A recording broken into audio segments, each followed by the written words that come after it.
আসসালামু আলাইকুম এভরিওয়ান, সবাই কেমন আছেন? আলহামদুলিল্লাহ আমরাও ভালো আছি। তো এই যে চলে আসলাম পদ্মার পাড়ে বন্ধুরা। আমি আমার প্রথম ব্লগে বলেছিলাম যে আমি পদ্মার পাড়ে বেড়াতে যাব আর সেই ভিডিও আপনাদের সাথে শেয়ার করব বন্ধুরা। তো আলহামদুলিল্লাহ অটো দিয়ে চলে আসলাম পদ্মার পাড়ে। বেশিক্ষণ লাগে না, আমার দাদি বাড়ির ওখান থেকে পদ্মার পাড়ে আসতে 10 থেকে 15 মিনিট সময় লাগে যদি আমরা হেঁটে আসি, আর অটোতে আসলে 5 মিনিটে চলে আসি আলহামদুলিল্লাহ। তো এই যে আমরা নদীর পাড়ে চলে আসছি। দেখেন কি বিশাল নদী, পদ্মা নদী। এটা বাংলাদেশের সবচেয়ে বড় নদী আলহামদুলিল্লাহ। তো এই যে আমরা হাঁটছি, আমরা বাজারের ভেতর দিয়ে হাঁটতে হাঁটতে সোজা যাচ্ছি। তো এখানে আমাদের মতো অনেকেই এসেছে ঘোরাঘুরি করার জন্য বন্ধুরা। আবার এখানে একটু বসার জায়গাও ছিল, দেখতে পাচ্ছেন যে এখানে ওনারা বসেছিল। তো সূর্য এখনও অস্ত যায়নি, এই যে সূর্যটাকে অসাধারণ সুন্দর লাগছে বন্ধুরা।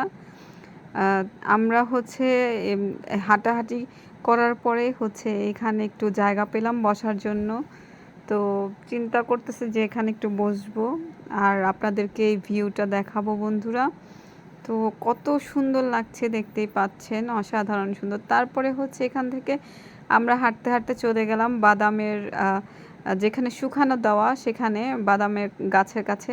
তো দেখতে পাচ্ছেন বন্ধুরা এখানে অসংখ্য বাদাম, আর বাদামের গাছগুলোকে তুলে তুলে তারপরে এখানে রোদে শুকাতে দেওয়া হয়েছে, কারণ এগুলো রোদে শুকিয়ে তারপরে এই বাদামগুলোকে গাছ থেকে আলাদা করা হবে।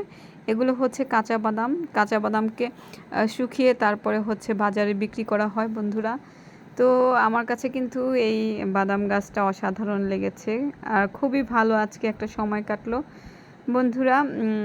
আপনাদের কাছে কেমন লাগলো জানাবেন। তো হ্যাঁ, আমি আমার দাদা বাড়িতে আসলে অবশ্যই পদ্মার পাড়টাতে যাই, আর পদ্মার পাড়ে দেখি আমার খুব ভালো লাগে বন্ধুরা।